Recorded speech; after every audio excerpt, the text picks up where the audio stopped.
बिस्मिल्लाहिर्रहमानिर्रहीम। अस्सलाम वालेकुम। आज हम जो टॉपिक डिस्कस करेंगे वो है मास एंड वेट। तो सबसे पहले हम देखते हैं वेट क्या है। वेट एक किस्म की फ़ोर्स है।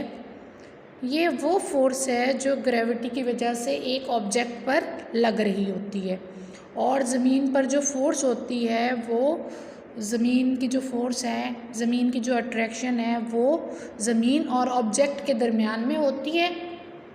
इसका मतलब है जब ज़मीन और ऑब्जेक्ट के दरमियान में फासला जो है वो ज़्यादा होता जाएगा तो अट्रैक्शन कम होती जाएगी।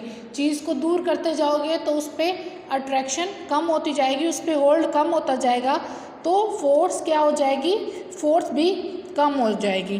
तो याद रखने की बात ये है कि जब जो ऑब्जेक्ट है उसका जो वेट है वो इस चीज़ पे डिपेंड कर रहा होता है कि वो ज़मीन पर किस जगह पे मौजूद है।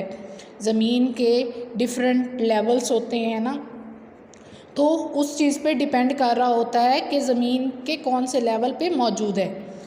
तो इससे ये बात साबित हुई जो वेट है वो फोर्स है, और फोर्स जो है वो न्यूटन में मेजर की जाती है, तो वेट का यूनिट भी न्यूटन है। अब हम नेक्स्ट देख लेते हैं मैस को कि मैस क्या है। तो मैस को इस तरह हम मेजर कर सकते हैं कि एक ऑब्जेक्ट जो है उसमें कितना मैटर मौजूद है, कितनी क्वांटिटी है मैटर की, तो वो हमारे पास मैस होता है, और इसको केजी में मेजर किया जाता है। हम एग्जांपल ले लेते हैं जिसमें हम देखेंगे difference between mass and weight के इन दोनों के दरमियान में क्या डिफरेंस है। तो अगर हम 60 केजी जो मैस हैं वो लें ज़मीन पे, तो उसका ज़मीन पे वेट होगा 600 न्यूटन। बट अगर हम इसी को मून पे मेजर करें, चांद पे मेजर करें, तो जो मैस है वो तो 60 केजी ही रहेगा, बट जो उसका वेट है वो 100 न्यूटन हो जाएगा।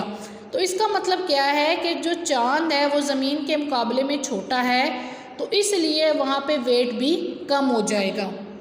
और अगर आप चांद पे ट्रैवल कर रहे हैं तो आपका जो वेट है वो चेंज होगा, क्योंकि जो ग्रेविटी की कशिश है चांद पे वो कम है ज़मीन के मुकाबले में। लेकिन जो मैस है वो चेंज नहीं होगा, क्योंकि हम कहते हैं कि जो मैस है वो है अमाउंट ऑफ मैटर पे डिपेंड कर रहा होता है। तो जो मैटर हर वक्त सेम रहता है, मैटर चेंज नहीं होता। जब मैटर चेंज होगा तो मैस चेंज होगा, बट जो वेट है वो ग्रेविटी की वजह से होता है। ग्रेविटी डिफरेंट प्लैनेट्स पे डिफरेंट होती है, तो इसकी वजह से वेट हर जगह डिफरेंट होगा। तो उम्मीद है आपको लेक्चर अच्छे से समझ में आया होगा। अल्लाह हाफिज़।